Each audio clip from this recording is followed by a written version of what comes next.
Cycle નવી લાયા? Free આપી. કઈથી ફ્રી આવી પાછી? શું લાયા પાછું? મોબાઈલ લાવ્યો યાર. એવું? કેટલાનો મોબાઈલ આવ્યો? 8,500 નો. 8,500 નો 8,000 સાયકલ ફ્રી. ફ્રી? ફ્રી. ના કઈ સ્કીમ ચાલે? એટલે હવે મારો છોકરો સાયકલ માંગ માંગ કરે છે, મોબાઈલ લઈ લે તો સાયકલ ફ્રી આવી જાય. ચલો બતાવો દુકાન. તમે દુકાન બતાવો ફોન વાળા. એવું? ફોન નથી. ચલો લઈ જાઓ મને. ચલો ચલો ચલો બતાવો. ચલો દુકાને.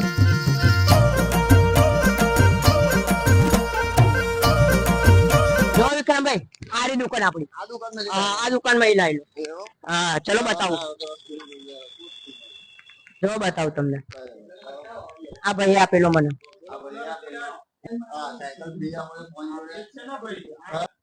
ભાઈ રતિલાલ ની વાત સાચી છે. કપોન ફોન વાલેમાં 8,500 માં મોબાઈલ ખરીદો અને સાયકલ ફ્રી આપે છે. રતિલાલ ની વાત સાચી નીકળી છે. એ પછી તમે V50 લો છો, V60 લો છો, સેમસંગ A36, 56, 5G આઈફોન માં બધામાં 1,000 રૂપિયા ભરો એટલે સાયકલ ફ્રી મળી જશે. એમની એક આવી સ્કીમ છે. ઓપ્પો, વિવો, સેમસંગ, આઈફોન દરેક મોબાઈલની ખરીદી પર આકર્ષક ગિફ્ટો, ખરીદ અને કેશબેક અને ડિસ્કાઉન્ટ બંને બે વસ્તુ તો મળવાની જ છે. તો રાહ શાની જુઓ છો મિત્રો? આવી જાઓ ફોન વાલે કપડાંમાં. ને હા કપડાં જોવા છો, અહીંયા તો એસેસરીઝનો ખજાનો છે. સ્માર્ટ વોચ જોઈએ તો સ્માર્ટ વોચ, મોબાઈલ કવર, ટફન, હેન્ડસ્પ્રી, નેક બેન્ડ દરેકે દરેક વસ્તુ વ્યાજબી